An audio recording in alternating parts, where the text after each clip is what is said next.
Hi everyone, म निश्चल। म आकांक्षा so आज चाहिँ हामी नेपाली समाजमा मिडियाको कस्तो कस्तो रिफर्मेसन आयो र त्यस पछाडि समाजमा कस्तो खाले परिवर्तन भयो भन्ने विषयमा कुरा गर्न गइरहेको छौँ। So we should start with some context तिमीले अलिकति अब मिडिया कसरी इस्टाब्लिस भयो त्यसको बारेमा भनिदेऊ न आई थिङ्क 2007मा राणा रेजिमको डिमोलिस पछाडि चाहिँ नेपालमा प्रजातन्त्र फर्मली इस्टाब्लिस भयो अनि त्यो बेलाबाट प्रेस फ्रिडमको कुराहरू एकदमै आइरहेको थियो। या सो रेडियो नेपाल पनि त्यही बेला इस्टाब्लिस भयो प्लस अब हाम्रो सिटिजन्सले नै बेसिक सिभिल राइट्सहरू पाउन थाल्यो प्लस हाम्रो लिट्रेसी रेट्सहरू पनि बढ्दै गयो होइन आई थिङ्क त्यस पछाडिको त्यो एउटा स्मुथ जर्नी आइरहेको थियो भने राम्रैसँग अगाडि आइरहेको थियो। तर समस्या चाहिँ के भयो भने जब पञ्चायतको इस्टाब्लिसमेन्ट भयो त्यस पछाडि स्टेटको ओनरसिप पनि बढ्न थाल्यो र फ्रिडम अफ एक्सप्रेसन चाहिँ एकदमै लिमिटेड भइरहेको थियो। या सो अब हामीले किङको अगेन्स्ट कसैले केही बोल्न सकेको थिएन हाम्रो भोइसेसहरू अति मार्जिनलाइज भइसकेको थियो होइन प्लस अब हामीले print media or any kind of मिडियामा पनि किङको सबै राम्रो कुरा मात्र देख्ने राइट हामीले कसैले कम्प्लेन पनि गर्न नआउने प्लस कसैले त्यसको अगेन्स्ट भन्दा पनि त्यसको लागि अवेरनेस पनि उठाउन नआउने इट वाज लाइक हामी त्यही राणा रिजिमकै फ्लोमा पुगिसकेको एक्ज्याक्टली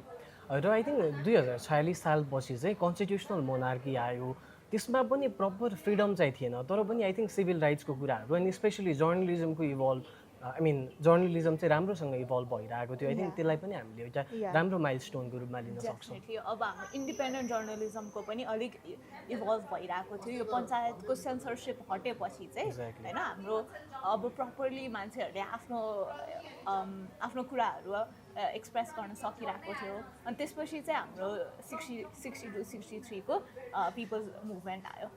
एक्ज्याक्टली त्यो मुभमेन्ट पछाडि चाहिँ आई थिङ्क मलाई लाग्छ एउटा ड्रास्टिक सिफ्ट भएको छ नेपाली मिडियाको रिफर्मेसनमा। त्यस पछाडि फर्मल्ली नै मिडियाहरू मजाले प्राइभेटाइजेसन भइरहेको थियो। त्यस पछाडि उनीहरूले आफ्नो तरिकाले कुराहरू राख्न सकिरहेको थियो र समाजमा आई थिङ्क एउटा ठुलो वेभ नै ल्याएको थियो बिकज त्यति बेलाको पोलिटिकल चेन्जेस पनि एकदमै ठुलो म्यासिभ थियो र ग्राउन्ड रुटबाटै स्टार्ट भएको थियो नि त हाम्रो रेभोल्युसन। आई थिङ्क त्यसले चाहिँ मिडियालाई बढी फ्रिडमतर्फ धकेलेको छ जस्तो लाग्छ।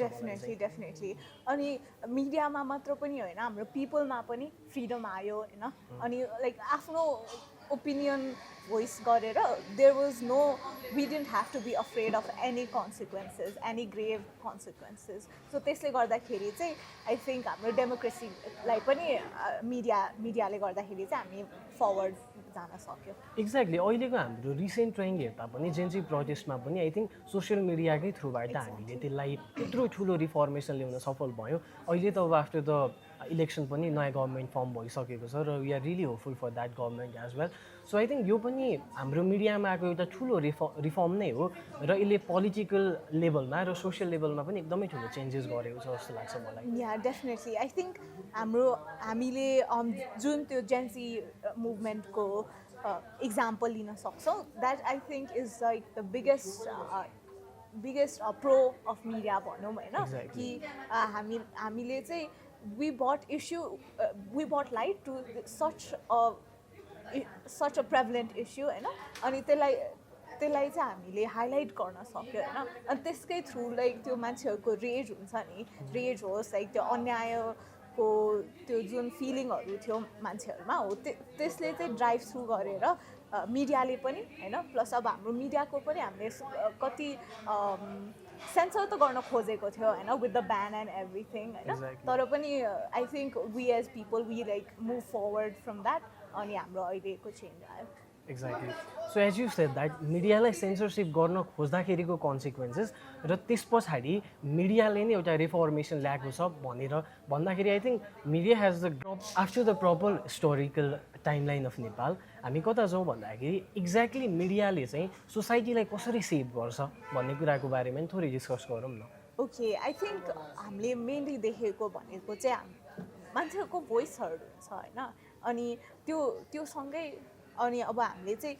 मिडियाको थ्रु चाहिँ अवेरनेस बिल्ड गर्न सक्छौँ सबभन्दा मोस्ट इम्पोर्टेन्ट थिङ मिडियाले चाहिँ हाम्रो कन्ट्रीमा हाम्रो वर्ल्डमा जे भइरहेको छ त्यो कुराको अवेरनेस ल्याइदिन सक्छ सिटिजन्सहरूको लागि होइन अनि उनीहरूको लाइफस्टाइलमा यो कसरी अफेक्ट हुनसक्छ उनीहरूको डेली लाइफमा कसरी अफेक्ट हुनसक्छ यो सबै कुराहरू चाहिँ मिडियाले हाइलाइट गरिदिन्छ एक्ज्याक्टली मिडियाले यो कुरा हाइलाइट गर्छ र एउटा सर्टेन एजेन्डा बनाएर एउटा सर्टेन न्यारेटिभ बनाएर कुनै पनि कुरा जुन रिस्ट्रेन्ट भएर बसेको कुरा छ त्यो कुरालाई चाहिँ मेन स्ट्रिममा ल्याइदिन्छ र एउटा पब्लिक कन्सेन्ससमा पनि लैजान्छ सो आई थिङ्क त्यो कारणले एउटा सोसाइटी नै रिफर्म हुन सक्ने पावर चाहिँ मिडियाले राख्छ जस्तो लाग्छ मलाई तिमीलाई अब मिडियाले चाहिँ कसरी हाम्रो स्टेटलाई अकाउन्टेबल राख्न सक्छ होला त आई थिङ्क मिडिया भनेको चाहिँ हाम्रो इन्फर्मेसन ल्याउने मात्र होइन मिडियाले एउटा सर्टेन न्यारेटिभ पनि सेट गरेर आएको हुन्छ उनीहरूको सर्टेन एउटा एजेन्डा हुन्छ plus when we see about the investigative journalism रिपोर्टिङहरूबाट चाहिँ कन्ट्रीको स्टेटस कस्तो छ त्यसलाई नै च्यालेन्ज गर्न थालिरहेको हुन्छ र specially when we talk about the corruption हाम्रो यो जेन्जी प्रोटेस्टमा पनि करप्सनको कुरा नै मेजर इस्यु थियो नि त र नेपो किड्सहरूले कसरी एकदम ल्याभिस लाइफ बाँचिरहेको छन् भन्ने कुरा पनि हाइलाइट गरेको थियो आई थिङ्क एउटा कन्ट्रीमा के कुराहरू भइरहेको छ भन्ने कुरा र स्टेटस कस्तो छ पोलिटिकल स्टेटस कस्तो छ सोसियल स्टेटस कस्तो छ त्यो सिस्टमलाई त्यो रेजिमलाई चाहिँ अकाउन्टेबल बनाउन मिडियाले हेल्प गर्छ र एक्जाम्पल भनेको after math of Gen Z protest नै हो मैले डिजिटल मिडियाको सोसियल मिडियाको कुरा गरेर जेन्जी प्रोटेस्ट भयो भनेर अघि हामीले कन्टेक्स्ट दिइसक्यौँ यसको रोल चाहिँ के छ होला डिजिटल मिडिया र सोसियल मिडिया चाहिँ हाम्रो सोसाइटल चेन्जमा चाहिँ यिनीहरूको मेजर इन पर्टिकुलर अब हामीले सोसियल मिडियाको अब डिजिटल मिडियाको मोस्ट रेलेभेन्ट इक्जाम्पल भनेको जेन्जी प्रोटेस्ट नै भइहाल्यो अब हाम्रो त्यो मुभमेन्ट भनेको स्टार्ट भएकै हाम्रो डिजिटल मिडियाकै थ्रु थियो सोसियल मिडियाकै थ्रु हामी जेन्जीहरूको भोइसेसहरू हामीले के अरे सुनाउन खोजेको थियौँ अनि त्यो सुन्यो होइन अब त्यसरी नै अब हामीले अझै वाइडर ल्यान्डस्केपमा हेऱ्यो भने not just the younger generation basically every सिटिजनको नै मिडिया कन्ज्युम गर्ने होइन प्लस आफ्नो भोइस मिडियालाई जसरी हामीले अप्रोच गर्छौँ त्यो नै कम्प्लिटली डिफ्रेन्ट भएको छ सो अहिले चाहिँ हामीले ट्रेडिसनली अब रेडियो न्युज पेपरहरू भन्दा पनि most people get their information from Facebook or YouTube or TikTok अरू इभन लाइक ट्रेडिसनल मिडियाको पनि हामीले अब अनलाइन भर्जन्सहरूमा नै देखेको हुन्छौँ सो आई थिङ्क अनि सोसियल मिडिया अब डिजिटल मिडिया भयो भने चाहिँ आई थिङ्क हाम्रो सिटिजन्सको भोइस हर्ड हुने चाहिँ एउटा प्लेस जर्नलिजमको पनि राइज भएको छ एक्ज्याक्टली तिमीले जब युट्युब फेसबुकको कुरा गर्यौ मेरो दिमागमा हाम्रो हेर्ने कथा भन्ने पनि आयो जस्तै हेर्ने कथा चाहिँ एउटा डकुमेन्ट्री फर्मेटमा छ र सोसियल मिडियाबाटै राइज भएको एउटा प्लेटफर्म हो and I think not just a society but सोसाइटीको रियालिटी कस्तोहरू छ र इन्डिभिजुअल लेभलमा चाहिँ मान्छेहरूलाई कस्तो प्रभाव परिरहेको छ भन्ने कुरालाई पनि मजाले नै देखाएको छ and I think social reality देखाउने कुराले चाहिँ गभर्मेन्टलाई पनि प्रेसराइज गर्छ कि हामीले कुन कुन एरियाजमा चाहिँ रिफर्मेसन ल्याउनुपर्छ भन्ने कुरा I think most of the time हाम्रो आफ्नै यो हामीले लार्जर प्रब्लम्सहरूको बारेमा चाहिँ सोल्युसन्स खोजिरहेको हुन्छ but the thing is like यो लार्जर प्रब्लम्स नै ट्रिकल डाउन भएर त्यो जुन इन्डिभिजुअललाई एफेक्ट पर्छ त्यो चाहिँ राम्ररी हाइलाइट गरेको हुन्छ अनि it's just like a wake up call to the government होइन exactly adding on to that मलाई के लाग्छ भन्दाखेरि हाम्रो सबैभन्दा इम्पोर्टेन्ट कुरा चाहिँ हामी नेपाल जस्तो कन्ट्रीमा जहाँ चाहिँ यो डिफ्रेन्ट सोसियल क्लासको पिपलहरू एक्जिस्ट गर्नुहुन्छ त्यहाँ चाहिँ कुराहरूलाई एकदम मार्जिनसम्म लग्ने कुराहरू भइरहेको हुन्छ भनेको basically people are marginalise so मिडियाको चाहिँ कस्तो रोल हुनुपर्छ यो मार्जिनलाइज भोइसेसहरूलाई चाहिँ मेन स्ट्रिममा ल्याउनको लागि र सँगसँगै अहिले नेपालको स्टेटस चाहिँ कस्तो छ आई थिङ्क अहिले प्रेभलेन्ट भनेको नेप्लिज मिडियामा हेर्ने हो भने चाहिँ it all focuses on politics होइन हामीले इलेक्सनको अगाडि अभियसली त्यो राइज हुन्छ होला न्युजको तर स्टिल लाइक हामीले अहिलेसम्म हेर्दाखेरि चाहिँ all of it is basically a political news चाहिँ पार्टीको यो भयो पार्टीको त्यो भयो यो क्यान्डिडेटले यो भन्यो त्यो भन्यो अनि all of this obviously त्यो ट्रिकल डाउन इफेक्ट हुन्छ अगेन होइन but the thing is like अब हामीले मार्जिनलाइज भोइसेसहरू चाहिँ अब हाम्रो वुमेन भयो हाम्रो दलित कम्युनिटीको भयो हाम्रो कति धेरै मार्जिनलाइज कम्युनिटीहरू छ होइन सो आई थिङ्क अब चाहिँ हामीले यो सबै कम्युनिटीहरूलाई not just focusing on politics हामीले चाहिँ अब हाम्रो मार्जिनलाइज भोइसेसहरूलाई चाहिँ एउटा भोइस दिनु पऱ्यो अनि I think it can start with something as basic as highlighting something good that has happened in the community, highlighting a progress of a certain woman, or highlighting a progress of the group as a whole. Exactly हाम्रो usually Nepali कन्टेक्स्टमा चाहिँ marginalise भोइसेसहरू भन्ने बित्तिकै apprised भएको कुरा देखाइन्छ तर as you frame it in a good way like सल्युसन्सहरू के छ र उनीहरूले गरेको होप स्टोरी हाइलाइट गऱ्यौँ भने चाहिँ आई थिङ्क त्यसले एउटा पोजिटिभ फिडब्याक पनि दिन्छ र अर्को कुरा के लाग्छ भन्दाखेरि जस्तै let's take an example of a climate change पनि नेपाल चाहिँ वर्ल्डको 4th क्लाइमेट भलरेबल नेसन हो तर पनि आई थिङ्क क्लाइमेट चेन्जको कुराहरूलाई मिडियाले प्रपरली दिएकै छैन र क्लाइमेट चेन्जको कुराहरूले इम्प्याक्ट गर्ने भनेको अगेन मार्जिनलाइज पिपलहरूलाई नै एकदम धेरै इम्प्याक्ट गरिरहेको हुन्छ सो आई थिङ्क यस्तो कुराहरूलाई चाहिँ हामीले मेन स्ट्रिम मिडियामा अलिकति एजेन्डा नै बनाएर लग्ने हो भने चाहिँ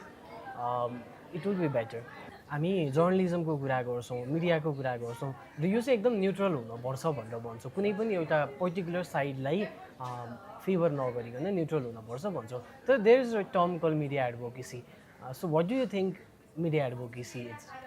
आई थिङ्क अब मिडिया एडभोकेसी भन्नुपर्ने हो भने त यो न्युट्रल हुने कुरा भनेको I think it remains in यो हामी कुनै पनि मान्छे अरू कुनै पनि पार्टीसँग चाहिँ I think we should not be bias towards them right but अब हाम्रो सोसल इस्युजहरूको कुरा आउँछ आई थिङ्क मिडिया एडभोकेसीमा चाहिँ हामीले मोस्टली हामीले सोसल इस्युज क्लाइमेट चेन्जको इस्युजहरू यो सबै इस्युजहरूमा फोकस गरिरहेको हुन्छ अनि यहाँ बायस चाहिँ आई डोन्ट थिङ्क हामीले यो बायसनेस भन्न सकिन्छ I think this is a positive biasness exactly biasness पनि I don't know if I fully agree biasness भन्न सकिन्छ तर biasness भए पनि it is to have a positive result because if we are able to uplift marginalized voices and if we are able to shine light on things that don't get enough attention but should, it's a good thing. I think Nepali media ल्यान्डस्केपमा चाहिँ सबैभन्दा ठुलो समस्या नै यही छ किन भन्दाखेरि हरेकको आफ्नै आफ्नै एजेन्डा छ र एकदम हाइपर कमर्सियलाइजेसन भएको छ नेपाली मिडियाहरू त्यस पछाडि उनीहरूले आफ्नो एजेन्डामा मात्रै काम गर्छ rather than talking about what you said like just about the media advocacy that we need to actually do या आई थिङ्क अब हाम्रो यो जुन कमर्सियलाइजेसन देख्छौँ हामीले it is a huge problem and I think अब हामीले चाहिँ the media themselves plus अब हाम्रो systemले नै we need to focus on dismantling your biasness and so we also talk about होइन मिडियाको पोलिसिजहरू कस्तो छ के छ भनेर भन्छौँ अन पेपर हामीले हेर्दाखेरि मिडियाजको लजहरू पोलिसीहरू एकदम राम्रो देखिन्छ तर पनि त्यो अनुसार आई थिङ्क काम गर्न सकिरहेको छैन so what's your take on this I think a lot of things अब हामीले practically हेर्ने र हामीले theoretically हेर्ने हो भने it's obviously very different but अब त्यो theoryको हामीले basically very few rules नै follow गरिरहेको हुन्छ होइन अनि I think तर अहिलेसम्म मैले सुनेको केसेसहरूमा चाहिँ a lot of the cases-मा चाहिँ I think अब हामीले कुनै पनि wrong न्युजहरू or कुनै पनि very outwardly biased न्युजहरूमा हामीले अहिले चाहिँ देखिरहेको लाइक त्यो जुन पिपलहरूको फोकस एकदम धेरै फोकस या एडिङ टु द्याट हाम्रो यो मिसइन्फर्मेसन डिसइन्फर्मेसनको कुराहरू पनि चाहिँ एकदमै ऱ्यापिडली फैलिरहेको छ नि त अहिलेको पोलिटिकल कन्टेक्स्टमा हेर्ने हो भने पनि there are either polarised and within छ भने प्योर विदिन अगेन्स्ट छ भने प्योर अगेन्स्ट छ so there is no this gray line between this black and white patches what we are seeing right now. Yeah. Adding to that पनि अब हामीले sure हामीले अब मिडिया भनेपछि हामीले फ्रिडम अफ एक्सप्रेसन भन्छ होइन तर त्यो फ्रिडम अफ एक्सप्रेसनको नाममा चाहिँ हामीले अहिले चाहिँ त्यसको अब्युज देखिरहेको छ राइट सो आई थिङ्क अहिलेसम्म हाम्रो लजहरू त छ होइन to protect the media to protect the people तर त्यो लज इम्प्लिमेन्ट नभएको केसेसमा चाहिँ त्यसलाई कसरी त्यो सिचुएसनमा कसरी डिल गर्न सकिन्छ भनेर चाहिँ प्रपर हामीसँग अवेरनेस छैन अब हामीले नेपाली मिडियाको चाहिँ कभरेजहरू गऱ्यौँ है तर what do you think Nepali media र हाम्रो इन्टरनेसनल मिडियालाई हेर्ने हो भने what are some of the stark differences that you can see पहिलो कुरा भनेको चाहिँ हाम्रो नेपाली मिडिया चाहिँ it is more influenced into political discussions क्या हुन पनि हो हाम्रो यति धेरै पोलिटिकल अपिभल्सहरू देखाएको छौँ हाम्रो छोटो समयमै नेपालमा तर आई थिङ्क बाहिर चाहिँ सर्टेन कुराहरूलाई एउटा स्पेसिफिक डोमेन छ र त्यही अनुसार मिडियाको कभरेज भइरहेको हुन्छ हरेक सेक्सनलाई उत्तिकै प्रायोरिटिज दिएर गरिन्छ तर नेपालको केसमा चाहिँ अलिकति पोलिटिक्सलाई एकदमै धेरै कभरेजमा राखेर गरिएको देखिन्छ सँगसँगै अर्को कुरा मलाई के लाग्छ भन्दाखेरि यसको मेजर च्यालेन्जेस भनेको चाहिँ नेपालमा फन्डिङ डेफिसियन्सी पनि त छ र इन्भेस्टिगेटिभ रिपोर्टहरू निकाल्नको लागि एकदम च्यालेन्जेस छ तर आई थिङ्क ग्लोबल ल्यान्डस्केपमा हेर्ने हो भने चाहिँ इन्भेस्टिगेटिभ रिपोर्टिङहरू एकदम धेरै भइरहेको हुन्छ र इट इज मोर फ्रियर देन नेपालमा नेपालिज मिडियाजहरू कसरी चलिरहेको हुन्छ सो एक्ज्याक्टली अब हामीले बायसनेस पनि नट ओन्ली जस्ट पोलिटिक्समा फोकस मात्र होइन अब मिडिया हाउसेसहरू चाहिँ युजली हामीले हेर्ने हो भने चाहिँ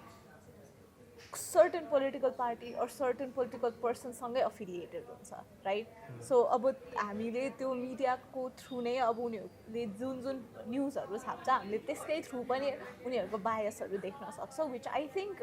अभियसली इन्टरनेसनल मिडियामा पनि छ तर I think it's not as privilege as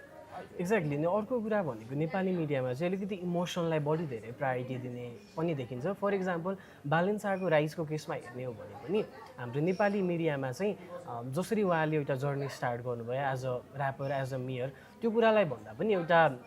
God फिगरको रूपमा हेरिन्छ नि एकदम ग्लोरिफिकेसन गरिएको छ नि नेपाली मिडियामा तर वेन वी सी इन्टरनेसनल मिडियामा it is framed as a rapper and mayor being एउटा कन्ट्रीको लिडर भनेर देखाइरहेको छ so I think that is more reality based than नेपालमा जति सेन्सेसनलाइज गरिन्छ कुनै टपिकलाई I think yes I agree with the